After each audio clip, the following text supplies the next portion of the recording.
À toi qui n'as pas connu ton père, qui l'a perdu ou qui a été abandonné ou rejeté, cette vidéo, elle est pour toi. Aujourd'hui, nous allons parler de la blessure d'abandon. Non pas pour accuser ou pour critiquer, mais pour écouter, pour comprendre, sensibiliser et rappeler qu'un enfant a toujours besoin de se sentir aimé et reconnu, quel que soit ce qui s'est passé entre ses parents. Nous allons mettre en lumière des voix, celles de nombreux adultes qui, malgré le temps qui passe, luttent encore avec acharnement pour guérir de profondes blessures d'enfance. Ces adultes-là qui n'osent parler à personne, par pudeur, par crainte, ils ne veulent pas être jugés. Et aussi parce que chez nous, on ne parle pas de ces choses-là. On les regarde en soi, on les enfouit tout au fond de notre cœur et on souffre en silence.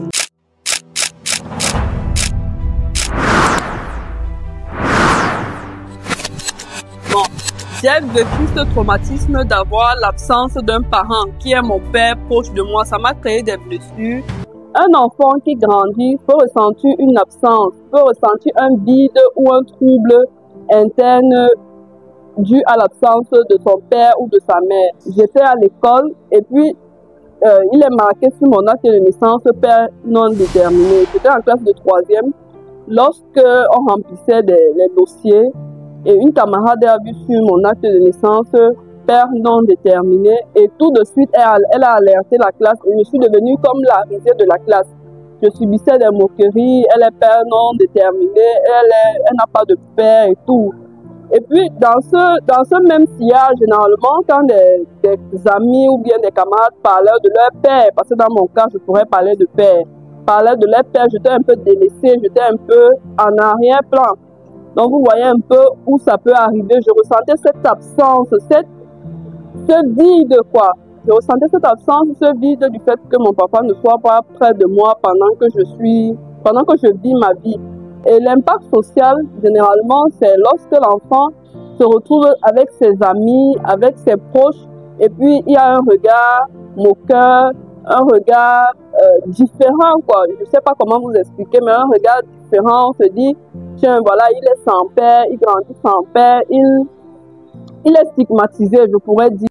Un enfant qui grandit sans son père peut ressentir un mélange de tristesse, de colère ou même d'injustice. Le regard des autres à l'école, les questions parfois maladroites de la famille ou même des voisins, les moqueries des camarades qui viennent souvent réveiller ce sentiment d'être différent, d'avoir été abandonné. L'enfant peut donc se demander, mais pourquoi moi? Qu'est-ce que j'ai fait à mon père pour qu'il ne me cherche pas, pour qu'il m'ait laissé avec ma mère et qu'il ne soit jamais revenu me chercher? Des questionnements qui créent des frustrations profondes et parfois même une blessure identitaire. À long terme, cela peut laisser l'impression d'être moins digne d'amour que les autres enfants, simplement parce qu'un parent auquel on tenait beaucoup ne nous a pas inclus dans sa vie. Il est important qu'un enfant ait ses deux parents, un père ou bien une mère proche de lui, car chacun d'eux a un impact différent. La maman a un impact différent de celui du papa. Je prendrais par exemple mon cas, moi qui étais un enfant qui a eu l'absence de son père dans sa vie.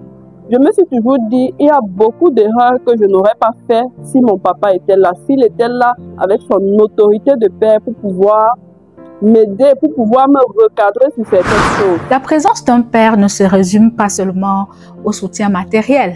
Elle représente une base affective, un repère pour l'enfant, un repère de sécurité, de confiance, parce que ce père-là va contribuer à la construction de l'identité, de la confiance en soi de l'enfant, mais aussi à sa socialisation. De nombreuses recherches d'ailleurs démontrent que les enfants qui bénéficient d'une relation positive avec chacun des parents développent une meilleure estime de soi, même si ces relations sont par la suite interrompues et rééquilibrées suite au partage de garde entre le père et la mère. Généralement, quand des enfants atteignent un certain âge, ils cherchent eux-mêmes à pouvoir rencontrer leurs parents qui ne sont pas présents, que ce soit leur père ou leur mère. Mais je dirais que si le parent est conscient ou bien il y a eu une faute en arrière qu'il a eue avec son conjoint, le parent sera peut-être très réceptif. L'enfant, lui, il attend que le parent soient réceptifs, qu'ils se rattrapent peut-être de tout le temps qu'ils ont passé, qu'ils ont raté en fait. Qu'ils se rattrapent, qu'ils passent de bons moments pour pouvoir combler ce vide. Mais si le parent n'est pas réceptif à ce que l'enfant veut, ça crée une double dépression, ça crée une blessure encore plus profonde quand le parent n'est pas réceptif. Alors si le parent est réceptif, ils essayeront peut-être parfois de pouvoir gérer ce problème, de pouvoir guérir les blessures qui ont été créées antérieurement. Un enfant qui tend la main vers un parent absent espère souvent réparer une fracture intérieure. Il se dit que peut-être ce parent-là va enfin reconnaître son existence et dire qu'il l'aime, qu'il apprécie, qu'il est fier de lui. Derrière cette démarche se cache un besoin de validation, un besoin d'appartenance et d'amour. Même adulte, beaucoup de personnes gardent encore cette attente comme une lueur d'espoir de pouvoir enfin combler ce vide-là qui a été laissé pendant l'enfance par ce parent-là qui justement qu'on n'a pas connu ou alors qui nous a laissé. Lorsqu'un parent ne s'intéresse pas ou bien ne s'implique pas dans la vie de son enfant, ça peut créer de nombreuses blessures comme ce sentiment d'abandon, ce sentiment de rejet. Cet enfant a tendance à se dire, si mon parent déjà ne m'accepte pas, est-ce que mon entourage, est-ce que ceux qui sont proches de moi m'accepteront? Qu'est-ce que j'ai fait? Qu'est-ce que j'ai pu faire à la vie pour ne pas avoir cet amour, cette implication de mon parent? Quand un enfant ose se rapprocher et qu'il se heurte à de l'indifférence, la douleur peut être décuplée. C'est une blessure de rejet, de nouveau, qui peut se transformer en un sentiment d'invisibilité et d'inutilité. L'enfant peut alors intégrer l'idée selon laquelle, voilà, il n'est pas assez bien pour mériter l'amour de son parent.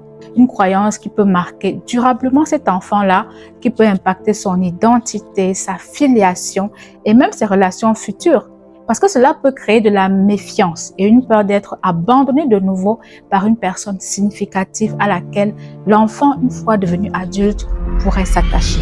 L'éducation que peut donner le parent présent à l'enfant peut changer son estime de soi. Dans la mesure où le parent présent éduque son enfant sur comment gérer ce problème avec les autres, comment gérer ce problème en société. C'est vrai, il n'est pas souvent facile de pouvoir avoir une estime de soi, d'avoir confiance en soi devant les gens. Je prenais par exemple mon cas. Moi, j'avais un problème de dépendance affective. Je demandais un peu trop à ceux qui étaient proches de moi. Je demandais un peu à des sentiments pour pouvoir combler le vide que ce parent a laissé en moi. Un enfant qui a été blessé par l'absence ou l'indifférence d'un père, quand il devient adulte, il peut douter de sa valeur. Il peut même avoir peur de s'attacher aux autres, la peur de l'abandon et chercher désespérément même l'approbation des gens. Donc, ce sera un enfant ou un adulte qui va courir après l'approbation. Et vous allez voir même dans les relations amoureuses ou professionnelles, cela pourra se traduire par une hypersensibilité au rejet, une difficulté à poser des limites, ou une tendance à tolérer des situations toxiques par peur de perdre l'autre. Donc l'enfant peut ainsi développer des comportements de type dépendance affective. Certains proches et entourages ont tendance à minimiser les conséquences qu'a l'absence d'un parent près de son enfant. Certains vont carrément te dire, considère qu'il est mort et passe à autre chose. Mais ce sentiment n'est pas explicable, ça ne peut pas être partagé en fait. C'est un sentiment tellement profond que je ne sais pas si le proche ou l'entourage qui n'est pas dans cette situation pourra comprendre ce que la personne dit ou l'enfant dit. Souvent, le fait de minimiser est une façon d'éviter la culpabilité ou bien même le malaise. Certains disent, mais tu n'as pas besoin d'un père. Ta mère est là, ta mère suffit, pour se rassurer. Mais en réalité, cela invisibilise de nouveau la souffrance de l'enfant. Parce que l'enfant sait qu'il a une mère. Tout ce qu'il veut, c'est qu'on reconnaisse qu'il y a cette blessure-là, qu'il y a cette absence qui a créé un vide et qu'on admette que l'absence de ce parent a eu un impact réel sur son développement. Donc, je peux comprendre que la famille ou les proches vont dire à l'enfant, c'est passé, on n'y peut rien, mais au moins tu as ta mère. Le but, c'est de consoler l'enfant et de l'aider à accepter ce qui s'est passé en se concentrant désormais sur le positif. Mais dans certaines situations, ce que la personne devenue adulte cherche à faire, c'est vous expliquer, vous faire comprendre que malgré ce temps qui a passé, cette douleur, elle est encore présente et qu'elle a besoin d'être validée. Il arrive que certains parents absents réapparaissent dans la vie des enfants, mais généralement c'est pour un but, soit c'est pour rattraper le temps perdu, soit généralement c'est pour des buts, pour des fins égoïstes. Le parent généralement pense qu'à lui. Si par exemple l'enfant est financièrement stable et le parent a peut-être besoin de soutien financier, le parent revient généralement vers l'enfant pour satisfaire en fait son besoin financier. Une prise de conscience peut raviver une douleur très ancienne. Par exemple, l'enfant tout d'un coup peut avoir de la colère, il peut avoir une immense tristesse. Il se dit, ben voilà, même maintenant je suis grand, mais je ne réussis pas à passer au travers.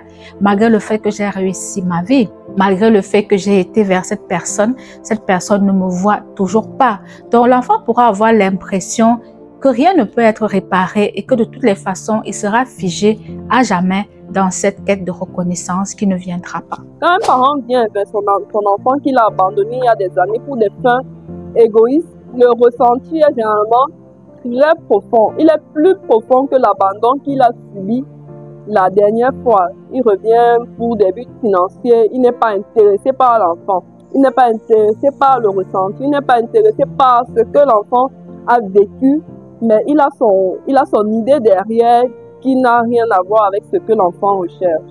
Donc la douleur est parfois très profonde. Insister pour créer un lien avec un parent qui ne s'ouvre pas peut générer de la frustration, du découragement et même un sentiment d'humiliation. Parce qu'ici, on a affaire à un enfant qui est devenu adulte. C'est parfois une personne qui est déjà aussi parent. Donc, cela va entretenir chez certaines personnes un cycle d'attente, d'espoir et de détresse. Parce que l'enfant attend sans cesse un geste d'amour qui ne vient pas. Et sur le plan psychologique, cela peut provoquer de l'anxiété, parfois même de la dépression ou même renforcer un schéma de rejet qui se répète dans ses relations amoureuses, ses relations amicales et même dans ses relations professionnelles. Les parents qui éduquent leurs enfants seuls, j'aimerais leur dire de discuter avec leurs enfants, essayer de comprendre leurs ressentis sans toutefois banaliser cette chose parce que le parent qui élève cet enfant croit généralement qu'il peut combler tout ce vide.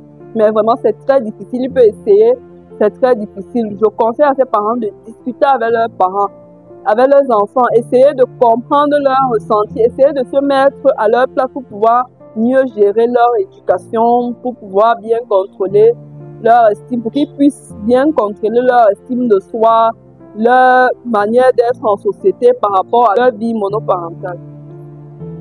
Les blessures d'enfance sont réelles. Elles méritent d'être reconnues et écoutées. Toutefois, on n'est pas réduit à notre histoire. Ce n'est pas parce qu'un parent n'a pas été présent ou n'a pas su nous donner de l'amour ou de l'affection que nous sommes indignes d'être aimés. Il est possible, grâce à un travail sur soi, de pouvoir guérir ces blessures-là, de se reconstruire et de développer une estime de soi beaucoup plus solide. On peut arriver aussi à s'affranchir de cette attente qui nous maintient dans de la souffrance parce qu'on attend indéfiniment la tendresse que ce parent-là n'est pas prêt à nous donner aujourd'hui. J'aimerais dire aux parents d'être présents pour leurs enfants, même quelle qu'en soit la situation qu'ils traversent avec son conjoint, son petit ami. Si du moment où vous avez déjà un enfant, faites l'effort d'être présent dans la vie de l'enfant pour sa psychologie déjà de 1 et pour les accessoires sociaux, économiques et autres dans la vie de votre enfant. Aux parents et à l'entourage, le message est très clair. Ne sous-estimez jamais l'importance de votre présence. Un enfant n'a pas seulement besoin d'un toit et de nourriture, il a aussi besoin d'attention, de reconnaissance et d'amour. Chaque mot, chaque geste compte. L'absence d'un père n'est pas un simple détail. C'est une blessure qui peut marquer toute une vie. Sensibiliser, c'est rappeler que votre engagement affectif est un cadeau inestimable pour l'avenir de vos enfants. La psychologie mentale est un sujet qui est très négligé en Afrique, raison pour laquelle j'ai voulu parler de ce sujet personnellement pour mon cas, parce que j'ai subi des violences psychologiques, peut-être des violences psychologiques qui ont affecté en quelque sorte mon enfance. Donc, j'ai voulu partager ça avec vous parce que nombreux sont les parents qui se disent l'enfant a juste besoin de manger, dormir et aller à l'école. Mais non, ça ne s'arrête pas là. Il a besoin de tous ses parents et ses deux parents dans sa vie. Peut-être qu'ils ne sont pas ensemble, mais chacun a un apport vraiment précis dans la vie de son enfant. La page YouTube Martha Science, je l'apprécie beaucoup parce qu'il sensibilise sur ce sujet et sur beaucoup d'autres sujets qui mettent en avant le mental, le côté psychologique de la personne. C'est ce côté psychologique justement qui est très ignoré en Afrique, qui est très banalisé en Afrique. Parce que je crois que avec un mental fort, une psychologie stable, nous pourrions avancer en Afrique. L'objectif ici n'est pas de juger ou de critiquer les parents absents, mais d'essayer de comprendre pourquoi est-ce qu'on en est arrivé là. Parce que chaque situation est spécifique. Un couple n'en est pas un autre et une histoire n'en est pas une autre. Chaque enfant a son parcours et chacun de ses parents aura une histoire différente à raconter. On ne peut pas comparer ce qui nous est arrivé à ce qui est arrivé aux voisins. Même si ça se ressemble, les protagonistes sont toujours différents. Mais ce n'est pas parce que chaque situation est unique qu'il faut ignorer le fait qu'un geste, une parole ou même une présence peut guérir là où le silence a blessé. Mental Science est une chaîne YouTube qui met en lumière ces réalités trop souvent tues. Nous donnons une voix à la souffrance, mais aussi à l'espoir, parce qu'en partageant vos expériences, vous participez aussi à briser le silence et à construire une communauté où la santé mentale est vraiment prise au sérieux. Dites-moi dans les commentaires quelle partie de cette vidéo vous a le plus marqué et pourquoi. Parce que notre santé mentale à tous compte.